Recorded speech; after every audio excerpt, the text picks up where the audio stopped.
Hello, honors chemistry students. I'm sorry I couldn't be there today, but what we're going to do is we are going to learn the different families of the periodic table. There's going to be a lot of vocab thrown around. Most of these families you've probably heard of before in middle school or some other time, but it's important that if I or one of your classmates says, for example, the alkali metals, that we know exactly which family that is. Additionally, if we say the family 3A, we know where that is. There's a lot that we need to know, and it'll just take some time for us to get it down, and it shouldn't be too bad. What I want you to have is about 8 or so different colors, whether that's colored markers or colored pencils. Additionally, it'd be good to have your laminated periodic table. I think yours are blue, and I've got that here as well, so I can reference how this periodic table, the one that we use every day, is slightly different than the expanded periodic table, which you just received today. So the periodic table truly is one table of elements. We see here that we have this family, and we will soon talk about them. And they are right here. In order for us to be able to read the letters on the periodic table easily without them being too small, we've kind of broken up the periodic table with this Lanthanide series and Actinide series down at the bottom. But they are truly part of the periodic table, and the periodic table in its expanded form would look like this. And as you can see, the numbers are very difficult to read, and so we'll use this to kind of know the location of the different elements, but we will certainly reference our regular periodic table moving forward. So the first group that I'm going to cover is the alkali metals. The alkali metals I'm going to color yellow, it looks like. And the alkali metals are family 1A. Okay, so I'm going to put in parentheses here 1A. And on your regular periodic table, here is family 1A. The alkali metals, a lot of people might say hydrogen all the way down to francium.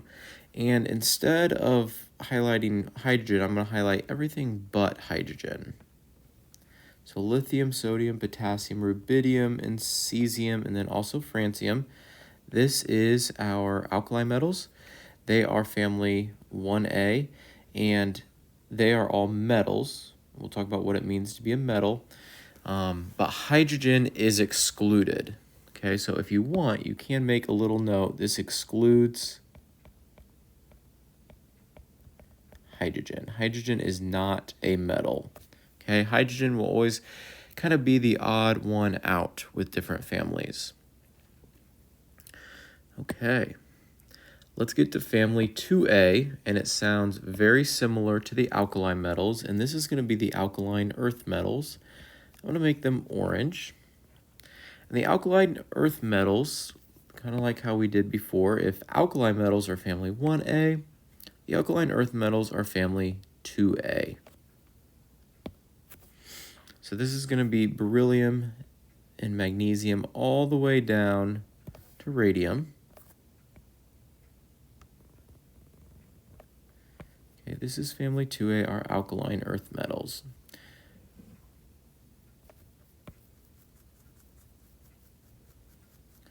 So how are these different? Well, they're very similar. So family 1A is going to have one what we call valence electron. So it's going to have one outermost electron. And all I need you to be able to do right now is say family 1A has one valence electron. I don't need you to do anything more with valence electrons. You may have heard that term before, maybe not. We will certainly cover that later. And if we follow the trend of 1A having one valence electron, family 2A is going to have two valence electrons. Okay, every single one in that column or in that family. We're going to jump around now, and I'm going to skip the transition metals, and I'm going to go to the lanthanides. I'll choose pink for that one. The lanthanides are already labeled on your periodic table, which is nice. So the lanthanide series is right here, and what's nice is their name makes a lot of sense. They start with lanthanum, element 57. So here is our lanthanide series, and they are only going to be the first row here. So here's our lanthanides.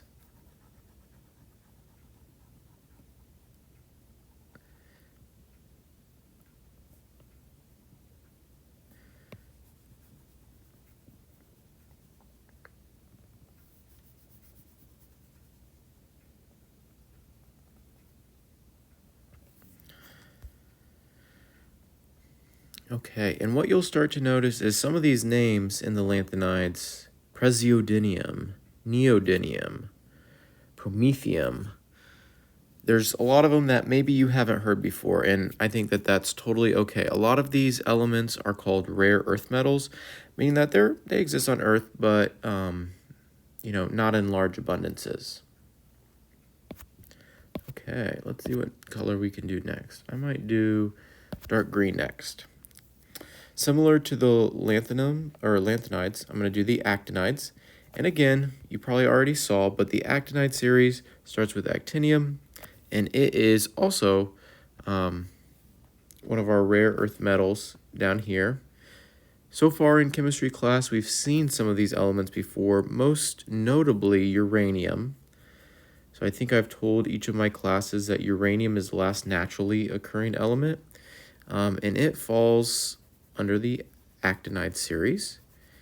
And a lot of these elements you're going to see on the large periodic table in class that they're kind of, if you look at the big periodic table, they will be not font like this, but they'll be filled in with white, indicating that they're radioactive. Okay, so many of these lanthanides and actinides tend to be radioactive elements.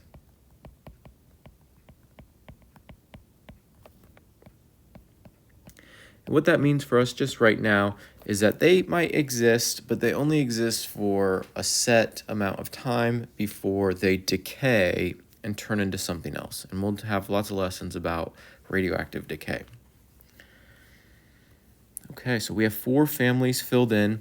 I'm not going to worry about the amount of valence electrons for our radioactive elements. The next ones that we're going to do are the transition metals, and I might do blue for that one. Actually, let's see. Do I have a blue highlighter? Perfect. The transition metals are going to be scandium through zinc and all the way down. So they're probably the largest family that we're going to encounter. And they're going to be this middle section of our regular periodic table that we use every day. And how I like to remember the transition metals is that there's 2 towers. There's our left tower, kind of skinny on the periodic table. There's our chunkier right tower. And the transition metals transition us from tower to tower.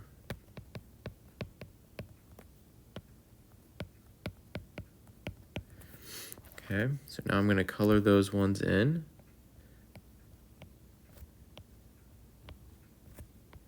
I wonder if there's a way to just fill it on the iPad.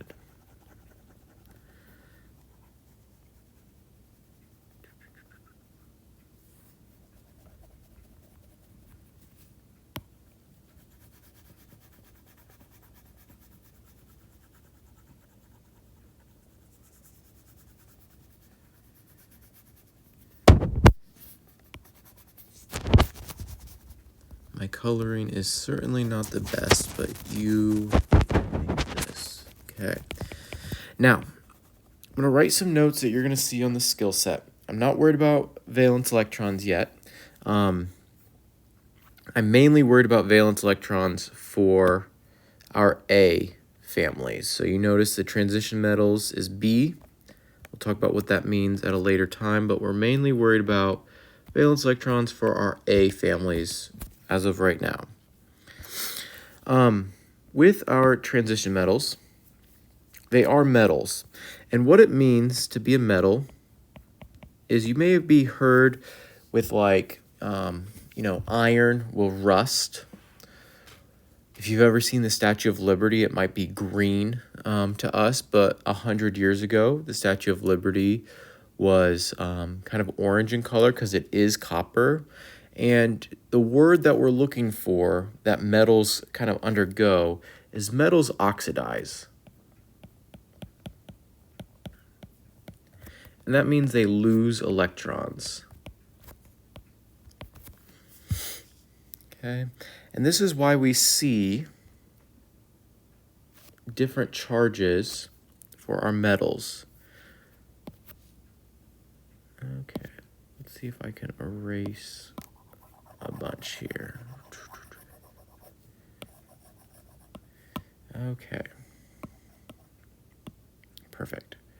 So we see on our our laminated periodic table all these charges. And so family 1A conveniently has a charge of +1. Family 2A has a charge of +2. And when we get to our transition metals here, they sort of have variable charges. You'll see they kind of float all over the place, generally sometimes between 2 to 6. Sometimes you'll see one right here will go to +8. But these guys have variable ones. And so when you lose electrons, you become a cation. Okay, so that's why they're all positively charged. And family 1A, like I've said, is +1 charge. Family 2A is +2 charge. And these guys will have variable charges as cations.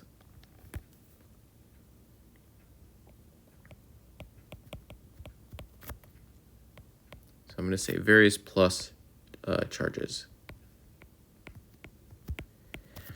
Additionally, your alkali and your alkaline earth metals, these guys are generally considered soft metals, meaning that you could probably just cut them with a butter knife, which is kind of odd to think about. Where our transition metals, our lanthanides, and our actinides, all metals, they would be what we call hard metals. Like think iron or copper or, even gold is kind of a hard metal when we compare it to the alkali or the alkaline earth metals. Okay, we are now going to go, and we're going to bounce around here. Let's see what colors we have left. I don't think I've done red yet. I'm going to do the halogens. The halogens are going to be family 7A.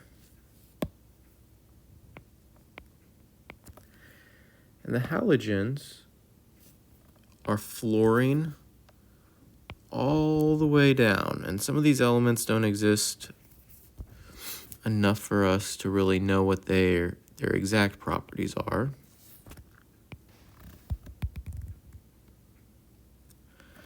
But the term halogen, I believe, is Latin for salt former.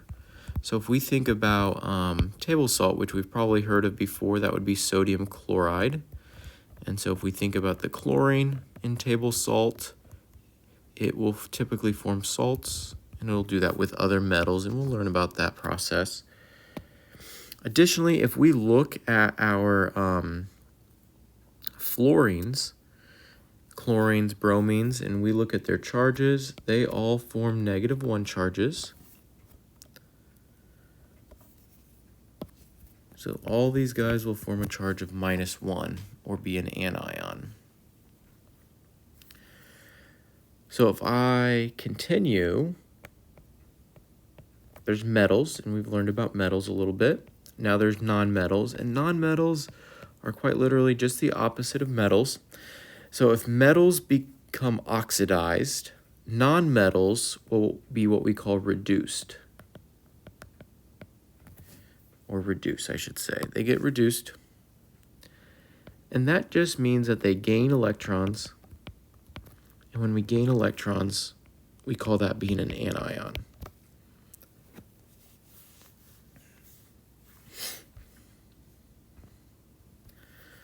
Our last major family, we still have one other family, but our last major family, let's see what color I want for them.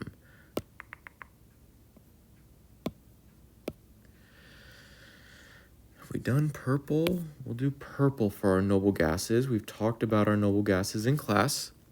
And they don't form charges, so we don't need to worry about charges. Ooh.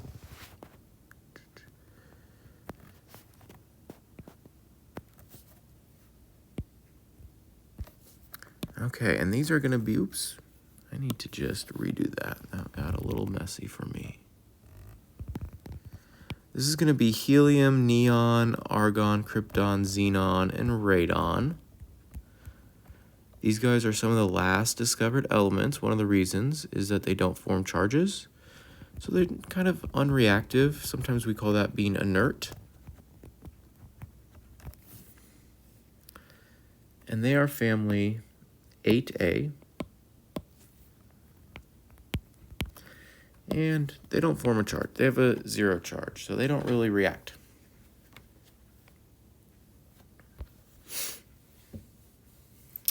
Our last major family is going to, or it's kind of a semi-major family, if you will, is going to be our metalloids.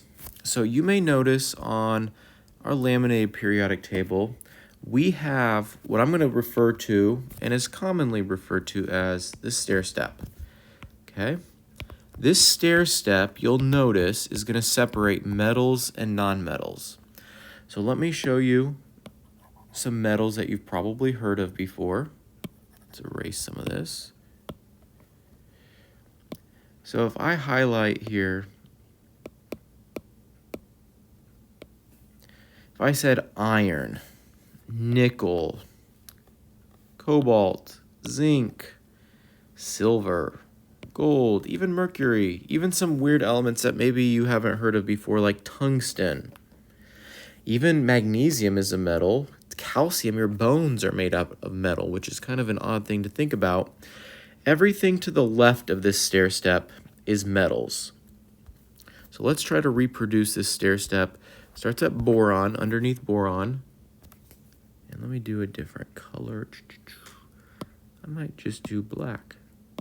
Try to make it bold like it is on your periodic table.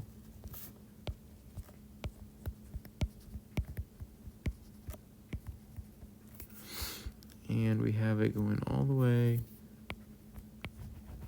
like this, okay? So if we think about our stair step, these guys are metals. And then to the right would be our nonmetals. And that's not surprising, I don't think. Think about some nonmetals: oxygen, nitrogen, neon, helium, chlorine. Hopefully your gut instinct on those, they just don't seem very metallic, okay? And that's because they're nonmetals. However, this last family is what we call metalloids. Sometimes I'll call them semimetals. What that means is they're kind of not perfect metals, but also not perfect nonmetals. They kind of have properties of each. So if a metal, for example, can conduct a lot of heat. So think of iron, an iron pan, a cast iron pan. It can conduct a lot of heat, okay? And it's very hard, okay? That would be very characteristic of a metal. However, if we're on the stair step, and let's see what color I want to use. I might use brown for our metalloids. If they're on the stair step, that means they probably have some properties of metals, but they might not be great metals, or they might have some properties of nonmetals, and they might not be great nonmetals. A great example is going to be silicon. You're probably used to hearing about silicon, maybe in computer chips, and think about why they'd be so good at being used in computer chips is they conduct electricity really well, which is what metals do. However, silicon is not a great conductor of heat, which is also a great property for a computer chip because we don't want our electronic devices or our computers getting super, super hot. Boron is another example. Germanium is another example. Arsenic, or excuse me, I don't think that's arsenic. Am I goofy? No, it is arsenic. Arsenic is another example. Antimony is another example. Tellurium is another example. So pretty much on this stair step. And then the last metalloid or semi-metal would be polonium. Okay, so pretty much if they're on this stair step, they're going to be a metalloid. One example, of course, would be aluminum. Hopefully you know aluminum as a metal. Okay. What you are expected to know for, a test or a quiz would be if I pointed to any of these elements, you could tell me what family they are in, or if I asked where this family was located on the periodic table, you could tell me where it's located. If you are wondering, are other metals, let's see, other metals is going to be these ones that we haven't labeled. Okay, they're on the metal side, so they just don't kind of fall into a family. Similarly, our other nonmetals would be our other nonmetals that don't fall into one of the families we've talked about. I wouldn't worry about labeling them. I would just know whether they're metals or nonmetals. That's all. Okay, check Schoology for the remainder of your directions here, and I would hold on to this families of the periodic table probably for all of Unit 1 since we've labeled it. We can easily see the families.